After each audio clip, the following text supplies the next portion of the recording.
At 0530 on December 17, 1944, Lieutenant Colonel David Pergrin stood in the frozen command post at Malmedy, Belgium, watching radio operators track a mechanized column that had just broken through the American front line 8 miles east. 26 years old, 8 months commanding the 291st Engineer Combat Battalion, zero experience stopping a Panzer spearhead.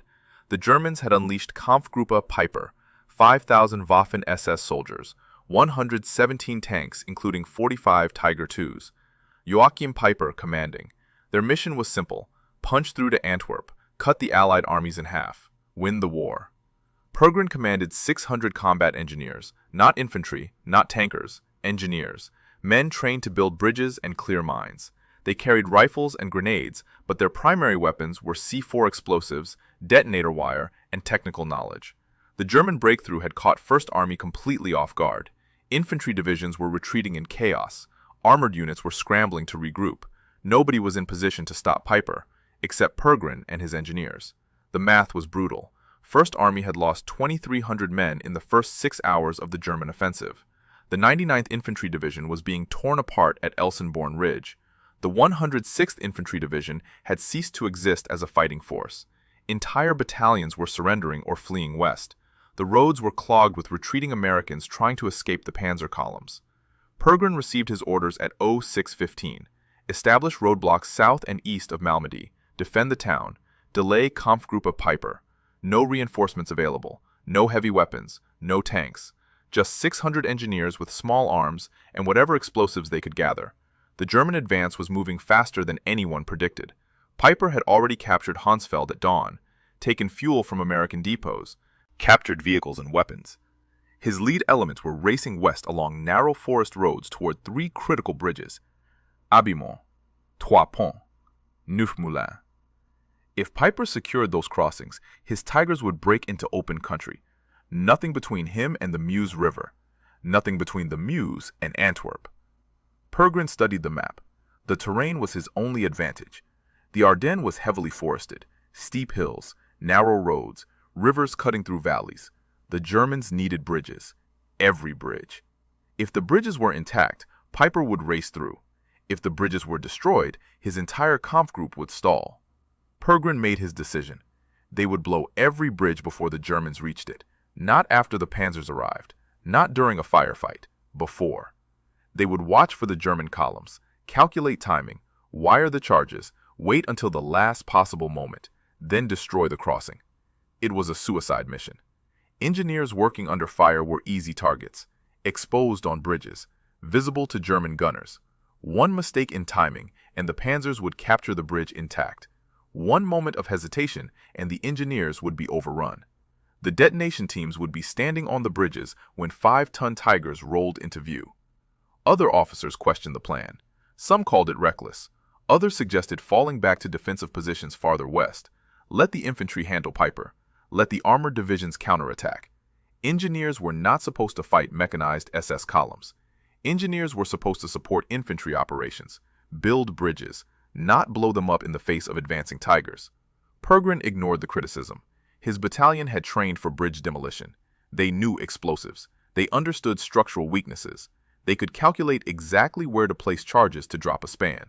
The question was whether they had the nerve to stand their ground while German tanks approached. If you want to see how Pergrin's plan turned out, please hit that like button. It helps us share more forgotten stories like this one. Subscribe if you haven't already. Back to Pergrin.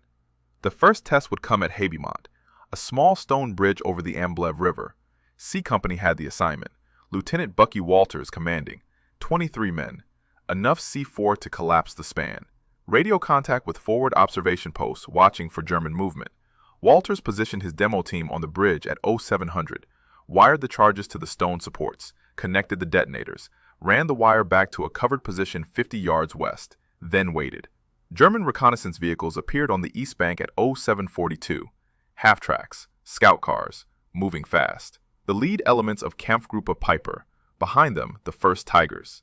Walters watched through binoculars, counted vehicles, estimated distance, his hand on the detonator. The Germans were 400 yards away, then 300, then 200. His men were asking if they should blow it now. Walters kept waiting. 150 yards, 100. the lead vehicle reaching the bridge approach, and Walters still had not triggered the charges. The lead German half-track reached the western edge of the Habiemont Bridge. Walters could see the driver's face, see the SS markings on the vehicle, see the machine gunner swiveling his weapon toward the American position. Walters squeezed the detonator handle. The explosion lifted the center span 6 feet into the air. Stone blocks weighing half a ton flew in every direction. The lead half-track tried to brake, but momentum carried it forward. The vehicle dropped into the gap where the bridge had been, crashed into the river 20 feet below. The second vehicle stopped, backed up. German soldiers jumped out and began firing across the river at the American position. Walters pulled his men back.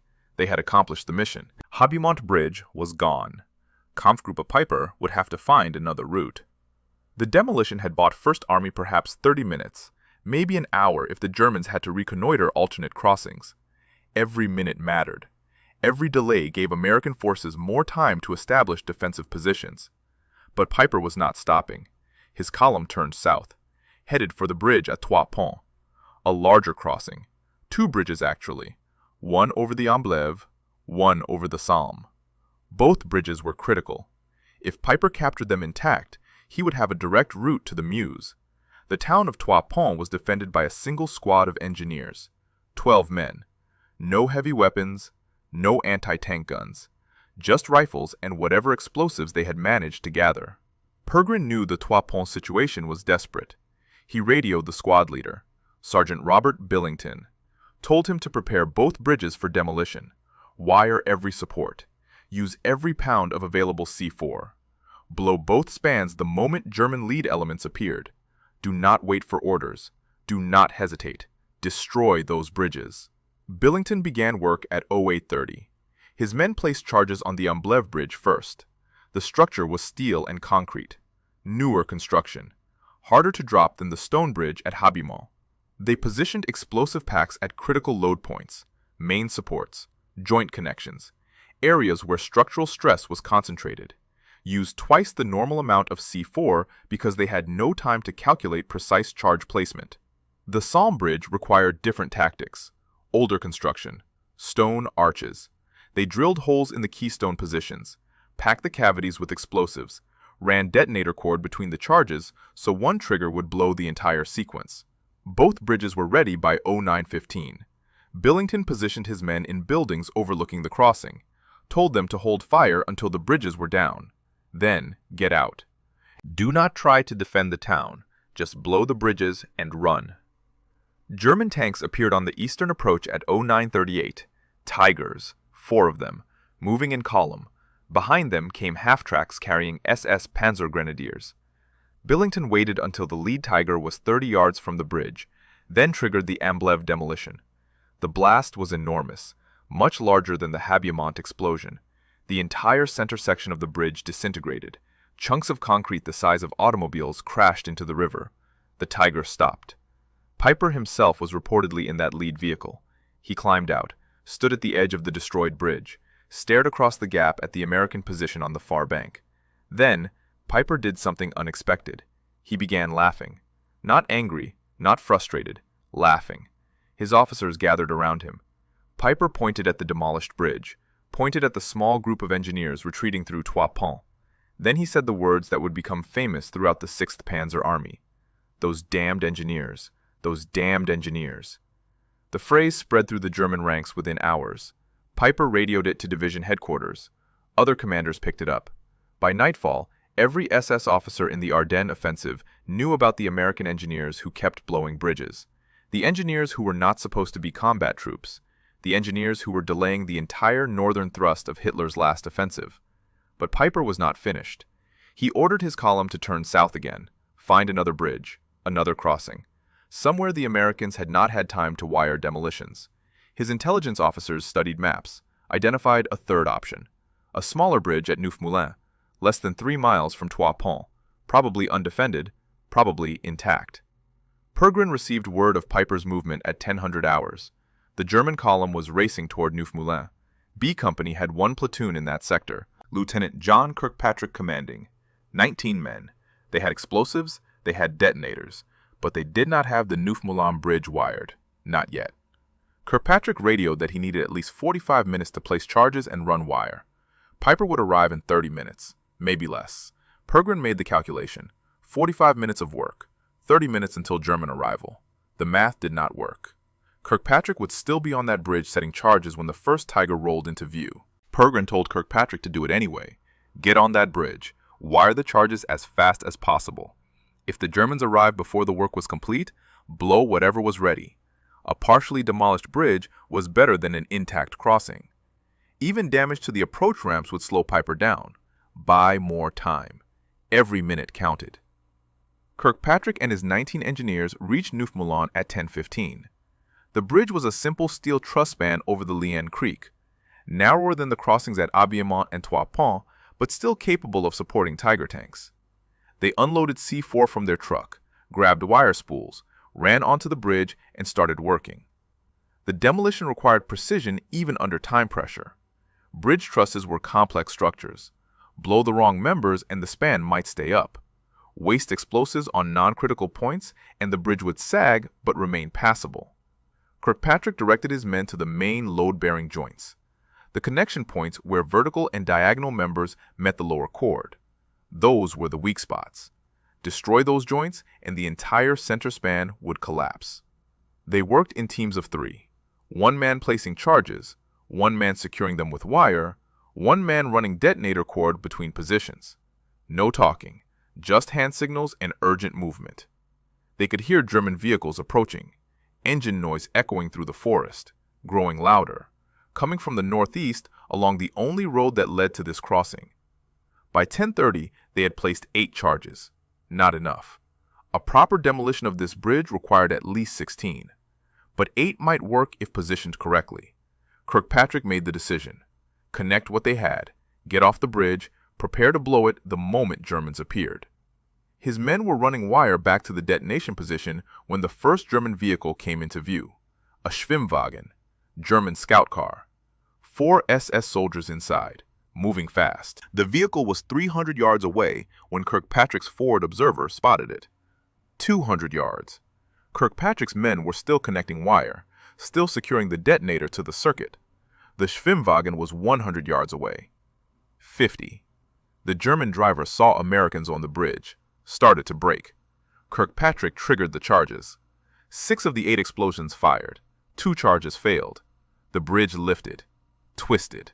The center section dropped 10 feet but did not completely collapse. The structure was damaged, dangerously unstable, but technically still standing. The Schwimmwagen stopped, reversed, disappeared back into the forest. Kirkpatrick reported the partial success to Pergrin.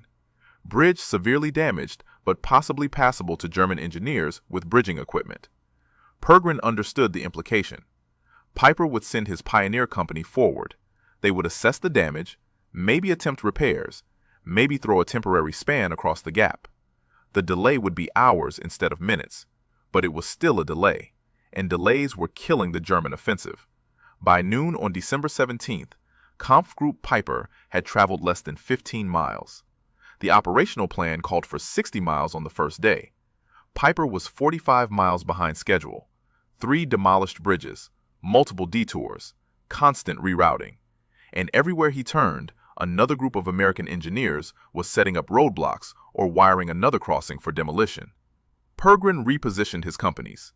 A company moved to Stavelot, another critical bridge over the Amblève.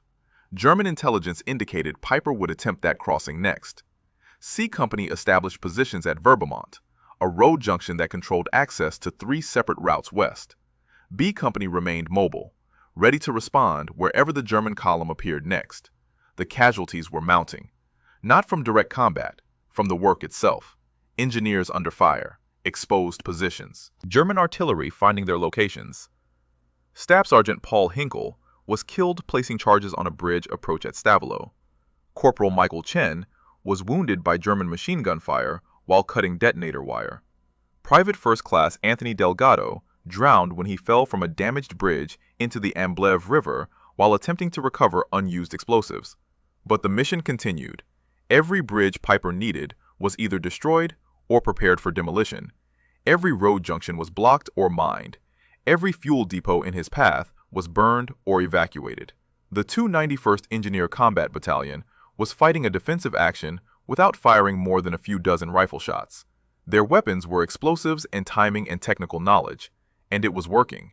Peiper radioed 6th Panzer Army headquarters at 1300 hours, requested updated intelligence on American positions, requested air reconnaissance to identify intact bridges, requested permission to break radio silence and coordinate with other Kampfgruppen advancing on parallel routes.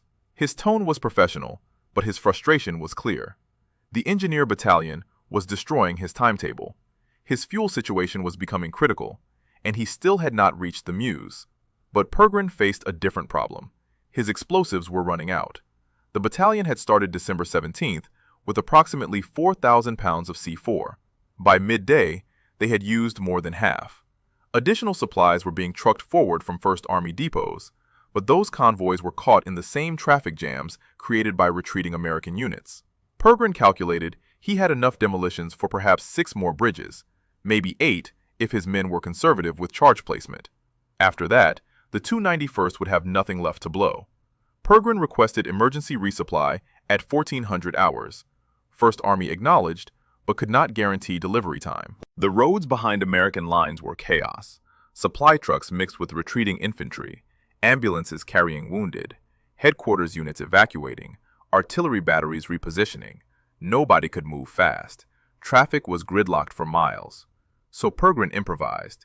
He ordered his men to scavenge explosives from abandoned positions, minefields left by retreating units, demo charges prepared by other engineer battalions, unexploded German ordnance if they could safely recover it, anything that could bring down a bridge. His supply sergeant reported finding 200 pounds of TNT at an abandoned ammunition dump near Malmedy. Another company located 300 pounds of composition explosive at a former forward command post. It was enough for 3 more bridges, maybe 4. Then the 291st would be out of options. The German advance continued. Peiper captured Stavelot at 1630, despite American attempts to hold the town. The bridge demolition team had wired the crossing, but hesitated to blow it while American vehicles were still trying to escape across the span. By the time they triggered the charges, German infantry was already on the western bank. The explosion killed 11 SS soldiers, but failed to completely destroy the bridge. German engineers assessed the damage, reported it was repairable within 2 hours. Peiper now had his crossing. His Tigers moved into Stavelot, refueled from captured American dumps, continued west toward Trois Ponts for a second attempt at that location.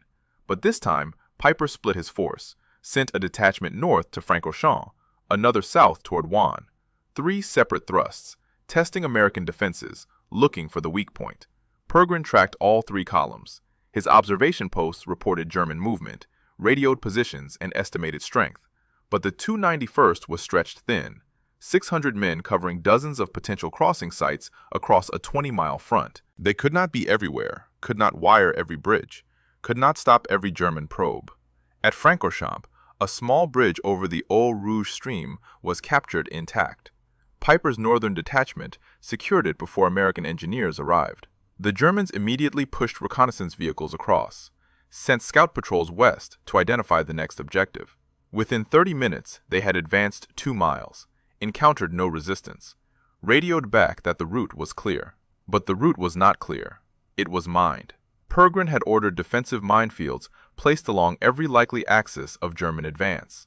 His men had worked through the previous night, planting anti-tank mines at road junctions and narrow passages. The German scouts triggered the first mine at 1700 hours. A Tiger hit a second mine 3 minutes later. The explosions disabled both vehicles, blocked the road. Peiper's northern detachment stalled. The southern thrust toward Vannes encountered a different problem: no bridges. The engineers had already demolished every crossing along that route. The Germans reached the Liane Creek and found nothing but destroyed spans and impassable gaps. They tried to ford the creek, but the banks were too steep, the water too deep. Tiger tanks could not cross. Peiper's southern detachment was stuck. That left only the main column, still pushing west from Stavelot, still trying to reach Trois Ponts, still trying to break through to open country. They advanced 4 miles before encountering the next American roadblock. A company of the 291st, 40 engineers with rifles and 2 Browning machine guns. No anti-tank weapons, no artillery support, just small arms and discipline. The German lead elements attacked at 1800 hours, half-tracks carrying Panzer grenadiers. They expected the Americans to retreat, expected token resistance, then withdrawal. But a company held position, opened fire at 300 yards, cut down the first wave of German infantry, disabled 2 half-tracks with concentrated machine gun fire, forced the Germans to deploy and take cover. The firefight lasted 17 minutes. The Germans brought up more infantry, started flanking movements. A company commander ordered withdrawal before his position was overrun. His men pulled back to a secondary position 500 yards west, left behind a prepared demolition on the road itself. Not a bridge, just a section of highway. 1,500 pounds of explosives buried under the pavement. The Germans advanced cautiously, cleared the American position, began moving vehicles forward. A Tiger rolled over the buried demolition. The crew never knew what hit them. The explosion threw the 60-ton tank sideways off the road, destroyed the turret, killed the entire crew. The blast crater was 15 feet deep and 30 feet wide, completely impassable. Peiper was now 12 hours into his offensive. He had advanced 22 miles. The operational plan called for 70 miles by this point. He was 48 miles behind schedule. His fuel was critically low. His infantry had taken casualties.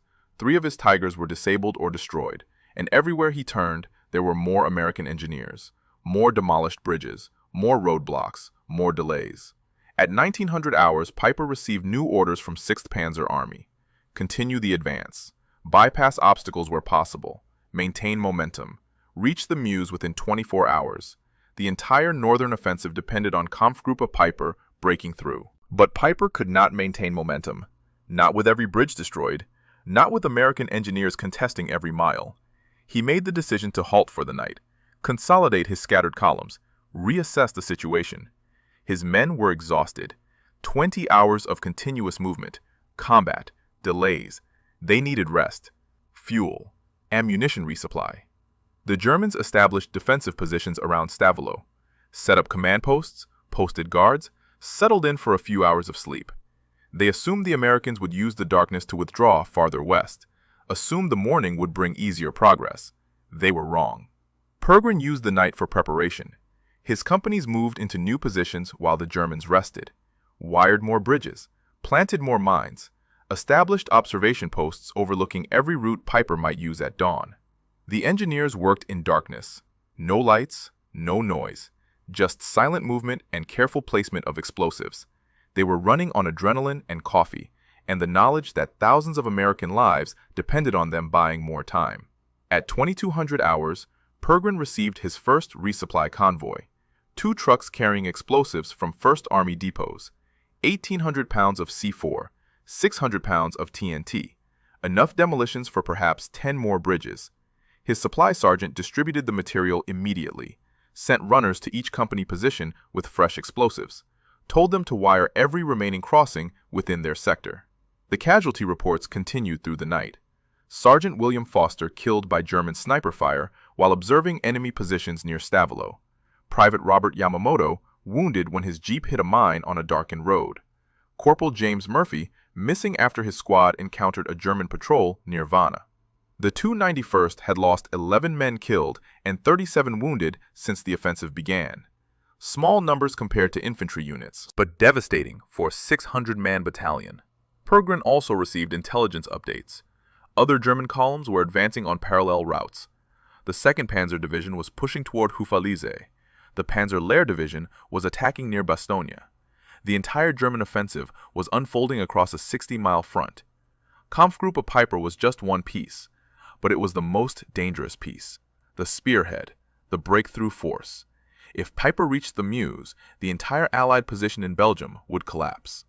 1st Army headquarters wanted to know how long Pergrin could hold, how long before the Germans overwhelmed his positions, how long before Peiper broke through. Pergrin calculated his remaining explosives, his casualties, his defensive positions. He estimated 3 more days, maybe 4 if his men were lucky and aggressive. After that, the 291st would have nothing left. No explosives, no reserves, no options. 3 days to stop the largest German offensive in the West since 1940. At 0300 on December 18th, Peiper resumed his advance. His column moved out from Stavelot, headed northwest toward La Glaise. Another small town, another bridge, another objective. His reconnaissance reported that the Americans had not had time to fortify La Glaise. Maybe the bridge would be intact. Maybe his Tigers could finally break into open country. But C Company of the 291st was already at La Glaise, had been there since midnight. Lieutenant Harold Parker commanding. 28 engineers. They had wired the bridge, mined the approaches, set up firing positions in buildings overlooking the crossing. Parker radioed Pergrin at 03:15, reported his position ready, requested permission to engage when Germans appeared. Pergrin approved, told Parker to blow the bridge at the last possible moment, extract his men safely, avoid unnecessary casualties. The mission was delay, not heroic last stands. Destroy the bridge and get out. The Germans reached La Glaise at 04:30, still dark. Peiper sent infantry forward to probe the American positions. The SS soldiers moved cautiously, expecting resistance. They encountered nothing. Advanced into the town center, cleared several buildings, found them abandoned. Radioed back that La Glaise appeared undefended. Peiper ordered his Tigers forward, 3 of them, moving in column toward the bridge. The lead tank was 200 yards from the crossing when Parker opened fire. His machine guns raked the German infantry, forced them to take cover, killed 6 men in the first burst. The Tigers accelerated, tried to reach the bridge before the Americans could react. Parker waited, let them close the distance. 100 yards, 75, 50. The explosion obliterated the bridge, sent chunks of concrete flying 300 feet. The lead Tiger stopped at the edge of the crater. The commander climbed out, surveyed the damage, realized once again that American engineers had beaten him to the objective. Peiper was reportedly in that tank, watching his offensive disintegrate bridge by bridge, mile by mile. By dawn on December 18th, Kampfgruppe Peiper had been stopped at 6 different locations: Habimont, Trois Ponts, Neufmoulins, Stavelot, Francorchamps, La Glaise. Every major crossing in his path was destroyed or damaged. His fuel situation was critical. His vehicles were spread across 10 miles of narrow roads. His infantry was exhausted, and he was now more than 50 miles behind his operational schedule. But Peiper had one more option.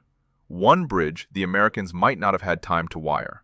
A crossing at Chenot, small village, minor route, maybe overlooked in the chaos. He ordered his column to turn south one more time, race for Chenot before the engineers arrived. Pergrin had anticipated Chenot. His intelligence section had mapped every possible German route, every bridge, every ford, every crossing point within 30 miles. Chenot was on the list. B Company received orders at 0500. Get to Chenot, wire the bridge, be ready when Peiper arrived. Lieutenant Frank Ray took 1 platoon, 14 men. They loaded explosives into 2 jeeps and raced south through darkness. The roads were icy, visibility near 0. They drove without headlights to avoid German observation, navigated by map and compass and memory of the terrain. Reached Chenot at 0545. The bridge was a narrow stone arch over the Amblève. Old construction, probably built in the 1800s. Strong enough for Tiger tanks, but vulnerable to properly placed demolitions. Ray's men unloaded C4, moved onto the bridge, started positioning charges against the arch keystones.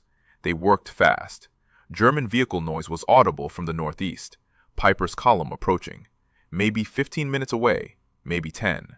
They placed 6 charges, wired them in series, ran detonator cord back to a position in a stone barn 50 yards west of the bridge.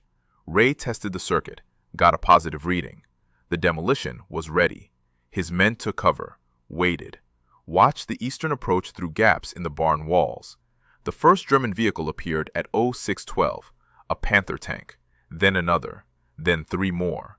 Behind them came half-tracks, more Panthers, Tiger tanks, the entire weight of Kampfgruppe Peiper rolling toward this one narrow bridge. Ray counted vehicles, radioed the information to Pergrin, estimated at least 40 armored vehicles in the column, maybe more following. The lead Panther reached the bridge approach, slowed. The commander was scanning for threats, looking for signs of American positions. His tank inched forward onto the bridge deck. The second Panther followed. Ray kept his hand off the detonator. Let them commit. Let more vehicles move onto the span. Maximize the effect. 3 Panthers were on the bridge when Ray triggered the charges. The blast was massive, much larger than previous demolitions. The entire center section of the arch collapsed. All 3 Panthers dropped into the river. 30 feet straight down. The vehicles crashed onto rocks, burst into flames. Crew members who survived the fall tried to escape through hatches. Most did not make it. Peiper's column stopped. German infantry dismounted, started returning fire toward the American position. Rhea pulled his men out through the back of the barn.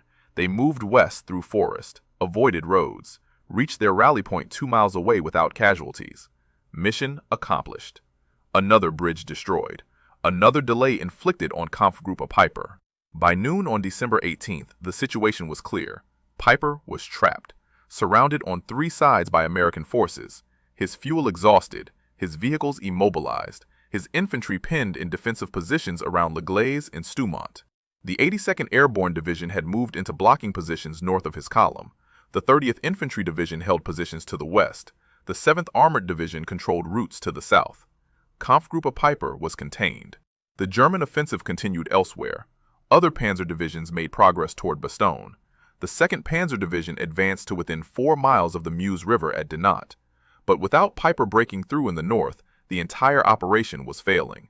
The 6th Panzer Army had stalled. The breakthrough to Antwerp was impossible. Hitler's last offensive in the west was collapsing. Pergrin received new orders at 1500 hours. The 291st would remain in defensive positions around Malmedy, continue blocking any German attempts to reinforce Peiper, continue denying river crossings. First Army was bringing up armored divisions to counterattack. Infantry reinforcements were moving into position. The engineers had bought enough time. Now, the combat troops would finish the job. But the battle was not over for the 291st. German artillery began targeting Malmedy at 1600 hours. Heavy shells, probably 150mm guns. The bombardment continued for 3 hours. Damaged buildings, destroyed vehicles, created casualties among rear area personnel. The engineers took cover in cellars and stone buildings, waited for the shelling to stop. At 1730, a reconnaissance patrol from C Company discovered something horrifying. Bodies in a field near the Bonnier Crossroads. American soldiers, approximately 80 men, all shot. Most had their hands raised in surrender when they were killed. The massacre had occurred on December 17th. Battery B of the 285th Field Artillery Observation Battalion.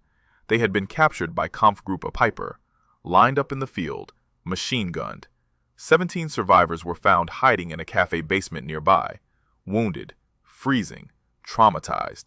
They reported that SS soldiers had murdered their entire battery. The survivors had played dead, waited until the Germans moved on, then crawled to safety. Pergrin reported the massacre to 1st Army headquarters, requested medical evacuation for the survivors, requested graves registration teams for the bodies. The news spread through the 291st within hours. The engineers had been fighting a professional military operation, blowing bridges, creating delays, standard combat engineer missions. But now they knew they were facing something different. War criminals, soldiers who murdered prisoners. The motivation changed. This was no longer about buying time for withdrawal.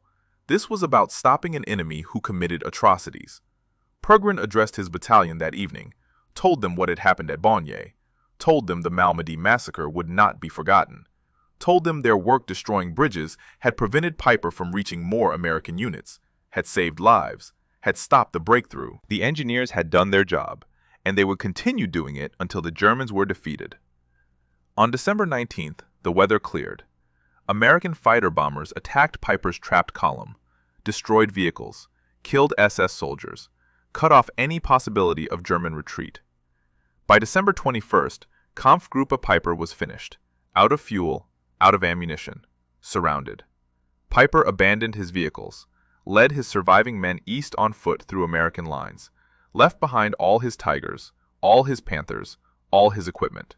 The most powerful German battle group in the Ardennes offensive had been destroyed by air power and artillery and starvation and exhaustion, and by 600 combat engineers who refused to let them cross a single bridge intact. The Battle of the Bulge continued through January, but the outcome was decided. American forces counterattacked, pushed the Germans back, recaptured lost ground. By late January, the front line had returned to its December 15th positions. The Germans gained nothing, lost everything. Casualties exceeded 100,000 on both sides, equipment destroyed, divisions shattered. The Wehrmacht would never mount another major offensive in the West. The 291st Engineer Combat Battalion received the Presidential Unit Citation for actions from December 17th to December 26th. The citation recognized outstanding performance against numerically superior enemy forces. Mentioned specifically the bridge demolitions that stopped Kampfgruppe Peiper. Acknowledged the battalion's role in delaying the German breakthrough. Pergrin was promoted to full colonel in February. His battalion remained in Belgium through winter, built replacement bridges, cleared minefields, maintained supply routes. Other units called them the Bridge Killers, the engineers who stopped the SS, the battalion that saved the Ardennes. In early March 1945, Allied armies were advancing into Germany. The Rhine River remained the last major natural barrier protecting the German heartland. Every bridge across the Rhine had been destroyed by retreating German forces. The river was 300 yards wide in most places, fast current, steep banks. Crossing would require major assault operations with massive casualties, except at Remagen. On March 7th, the 9th Armored Division reached Remagen, found the Ludendorff Bridge still standing. Germans had attempted demolition, but the charges failed. Only partial damage. The bridge was weak but intact. American forces charged across, secured the eastern bank, established a bridgehead in Germany. First Army recognized the opportunity. Every available unit was ordered to Remagen, cross the bridge, expand the bridgehead, get troops into Germany before German counterattack. Within hours, divisions were moving toward Remagen. Thousands of vehicles, tens of thousands of soldiers, all using one damaged bridge. The Ludendorff Bridge was not designed for this traffic. Railroad bridge, built in World War I, already weakened by failed demolition. Engineers inspected the structure, reported serious concerns about load capacity. The bridge might collapse at any time. First Army needed alternatives, backup crossings, additional bridges to handle traffic volume. On March 8th, Pergrin received orders. The 291st would build a treadway bridge across the Rhine at Remagen. Full tactical bridge, capable of supporting tanks and heavy vehicles. Operational within 48 hours, before the Ludendorff Bridge collapsed, before Germans organized effective counterattacks. Pergrin studied specifications. Treadway bridge required floating pontoons, steel sections, anchoring systems. The river was 900 feet wide at Remagen. Bridge would stretch over 1,000 feet, counting approach ramps. Longest tactical bridge built under fire in the entire European theater. His battalion had built dozens of bridges across France and Belgium. Small rivers, narrow streams, nothing approaching Rhine scale. And those bridges were built behind friendly lines, not under German artillery fire, not with Luftwaffe bombing, not while enemy actively tried to destroy construction. The 291st reached Remagen on March 9th, began assembling equipment at 0830. Bridge would use inflatable rubber pontoons, each pontoon 33 feet long, 8 feet wide, 1,000 pounds. 32 pontoons needed to span the river. Pontoons had to be inflated, positioned in current, anchored to riverbed, then connected with steel treadway sections. Pergrin divided men into construction teams, each team responsible for specific sections. Some inflated pontoons on western bank. Others prepared anchoring systems. Others assembled steel treadway sections. Work required precise coordination. One mistake and the entire bridge could fail. Twist in current. Break apart. German observers on eastern hills saw construction beginning. Artillery shells started falling at 0900. 105mm rounds. Landing in river, on banks, near assembly areas. Engineers kept working, moved pontoons into position despite shelling, connected anchor lines, pushed first sections into current.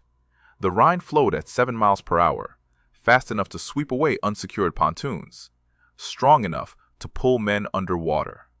Water temperature, 38 degrees. Survival time, maybe 10 minutes before hypothermia. Engineers worked in that river, waist deep, chest deep, connecting pontoons, securing anchors, fighting current, ignoring artillery. By noon, they had completed 100 feet, another 800 feet remaining. German shelling intensified, added 150mm guns, heavy rounds, enormous explosions. One direct hit killed Private Edward Morrison, wounded 5 others. Construction continued. Pergrin ordered faster work. Ludendorff Bridge showed new cracks, might collapse within 24 hours. Treadway Bridge had to finish first. At 1300 hours, Luftwaffe appeared. Stukas, Me-262 jets, diving toward construction site. American anti-aircraft guns opened fire, shot down 2 aircraft, damaged others. But some got through, dropped bombs near pontoons, created water geysers. Explosions threw engineers into river. Some pulled out, others disappeared in current. The battalion kept building, through artillery, through air attacks, through casualties. By 1500 hours, they had completed 300 feet, quarter of the bridge. But the pace was too slow. At current rate, completion would take 50 hours, not 48. Pergrin radioed for additional help. First Army sent 2 treadway companies, 988th and 998th. Extra men, extra equipment, extra hands to speed construction. The reinforcements arrived at 1600 hours. Fresh engineers, extra pontoons, more steel sections. The pace accelerated. Multiple teams working simultaneously, some on western sections, some pushing into mid-river, some preparing eastern approaches. The bridge grew faster, 200 feet per hour now instead of 100. German artillery continued throughout the night, shells landing every few minutes. Searchlights illuminated the construction site, made the engineers perfect targets, but also allowed work to continue in darkness. The battalion accepted the trade. Visibility for vulnerability. Speed for safety. Every hour mattered. At 0300 on March 10th, a German shell scored direct hit on assembled pontoon sections waiting on the western bank. The explosion destroyed 4 pontoons, killed 3 engineers from the 988th Treadway Company, wounded 11 more. Set back construction by 2 hours. Pergrin ordered immediate replacement pontoons brought forward. The work continued. By dawn on March 10th, the bridge stretched 700 feet, just 200 feet remaining. But those final 200 feet were the most difficult. Eastern bank was under direct German observation. Enemy artillery could target the exact connection point. Every man working on that final section was completely exposed. Lieutenant Harold Dawson volunteered to lead the final connection team.